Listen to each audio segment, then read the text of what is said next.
First at 4, new questions today about auto insurance reform in Michigan. The state Supreme Court has handed down a new ruling.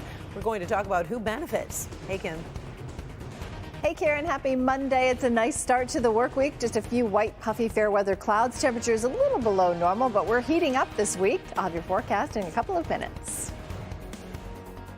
Give a child a vegetable you might feed them for a day. Teach a child to grow veggies, and the possibilities are endless. Live from downtown Detroit, Local 4 News First at 4 starts now. Good afternoon, I'm Karen Drew. First at 4, there's a new curveball in Michigan's long-running battle over what we pay for auto insurance. It comes from the state Supreme Court. It has ruled the 2019 law meant to reform the state's no-fault auto insurance system does not apply to about 15,000 people injured prior to the passage of that law. Now, you may recall, it used cost-cutting measures trying to bring down insurance rates for everyone by setting new coverage limits. The plaintiffs argued they weren't getting the care they paid for and were promised, and the court agreed. Now, there are questions ahead about how to rectify that situation and what will happen to the rates we all pay for auto insurance.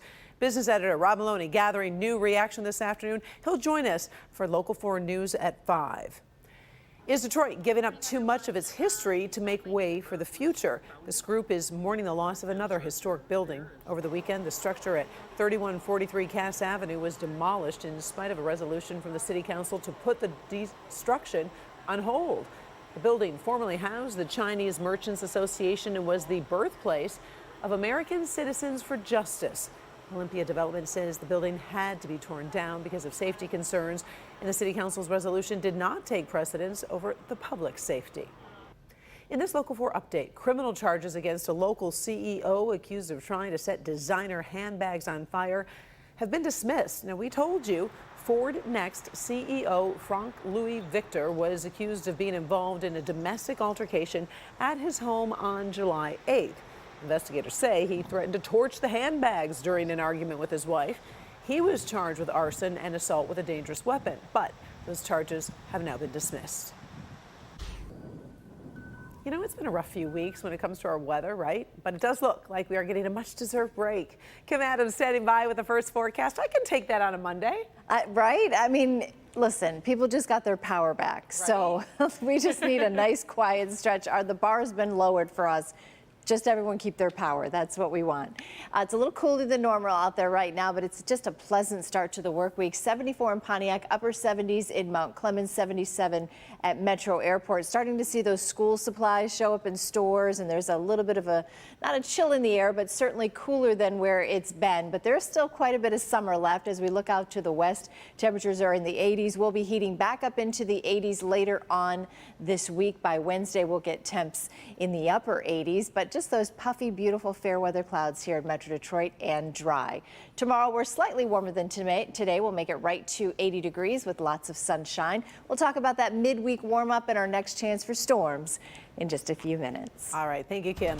We do have some breaking news coming from Idaho, where Lori Vallow Daybell has been sentenced to life in prison without parole. She was convicted in the murders of her two youngest children in a case with bizarre religious overtones. At one point, a former friend testified Daybell believed people in her life were taken over by evil spirits and then turned into zombies. Daybell was also convicted of conspiring to kill her husband's previous wife. She will serve 3 life sentences, one after the other, meaning she'll never get out of prison. The legal troubles hanging over former President Donald Trump have now swept over another employee at his Mar-a-Lago estate. The property manager for the club was in court a few hours ago to face charges connected to a classified documents investigation. Demond Fernandez now joins us to talk about exactly what happened. Demond. Well, hey there, Karen. Good afternoon. This property manager is accused of scheming with the former president to delete security footage from Mar-a-Lago. At the time, federal prosecutors wanted the video as part of the classified documents case after Trump left the White House. Now, Carlos de Oliveira arrived at the federal courthouse in Miami this morning. He did not enter a plea because he says he hasn't been able to find a Florida-based attorney to represent him. That's the same claim that delayed the process for Mr. Trump's valet, Walt Nauta, who is also charged in the case. Now, the property manager was ordered to hand over his passport and sign an agreement to pay $100,000 if he misses a court appearance. His arraignment is now set for August 10th. Meantime, the former president was handed a setback in Georgia where a judge denied his request to stop the Fulton County District Attorney from investigating possible election interference in that state during the 2020 presidential election. Now, the judge says Trump may be able to launch concerns about the process in the future, but that time is not now. The district attorney has indicated that she could not seek indictment in the first half of August. Plus, the former president is still waiting to see if he'll be indicted in the special counsel's investigation of the January 6th insurrection. Now, Karen, this is all playing out as Mr. Trump is running to regain the White House in 2024. He's been on the campaign trail where he's denying any wrongdoing and continues to blast all the investigations against him as politically motivated. Our coverage of his legal troubles continues on Local 4 News at 5. For now, Karen, back to you. All right, thank you, Demond. The actor who brought the one and only Wee Herman to millions of living rooms back in the 80s has died. Paul Rubin passed away after a private battle with cancer. He left behind a personal statement apologizing for not going public and saying, quote, "I have always felt a huge amount of love and respect from my friends, fans, and supporters. I have loved you all so much and enjoyed making art for you." Rubin's career hit some big speed bumps with legal troubles over the years, but he kept acting and entertaining. He was 70 years old. The art of farming, gardening, and trying to become a food-secure community is blooming once again over in Highland Park.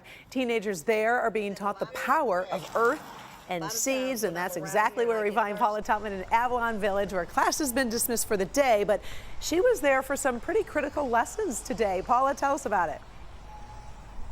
Well, absolutely. So start with this. You can see this beautiful green pepper growing on the vine. Over here, dragon kale. It is the most powerful kale on the face of the planet. You know, there are children in cities and suburbs who'd be hard-pressed to be able to tell you what this is if it's not growing on a shelf. Not the case here in Highland Park. 15-year-old Isaiah has grown up surrounded by concrete. He had never seen what a string bean looks like before it hit the store on a shelf.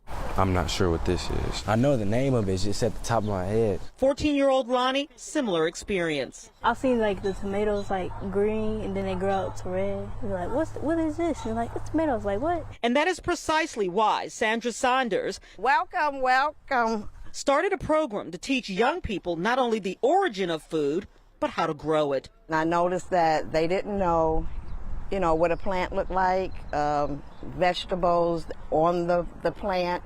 Yeah, and they think it comes from the grocery store. So that's what gave me the idea to teach them how to grow to survive. Maya knew vegetables grew in the ground, but there was a disconnect between that and the purchase point. Go to the farmer's market and get your food. Until the pandemic hit and it was like, food was very scarce. Part of Mama Shoe's Avalon Village, yes, kids are learning to grow veggies in Highland Park in the Grow to Survive outdoor classroom, a place where the heat of concrete and asphalt billow from the ground while giving youngsters the feeling of cool soil between the fingers or even the garden gloves. You see the seeds? Yeah. A lot of times when I'm around here and I get thirsty, I just grab some tomatoes and eat it. Ms. Sanders' belief, give a child a vegetable, yeah, they can eat for a day. Teach a child to grow vegetables, and the possibilities are endless. To sustain ourselves, to feed ourselves. So that's what we're going to do. I'm going to teach you how to grow your own garden so you can feed yourselves. They learn how to germinate seeds. And the reason why we germinate our seeds, it gives it a jump start. They learn harvesting. Oh, we got some good angles. They learn the power of the earth in their own hands. I can grow my own food now. And instead of going to the store and spending money, I can like just grow it. Just get the seed and then grow it, and then I'll be ready to eat.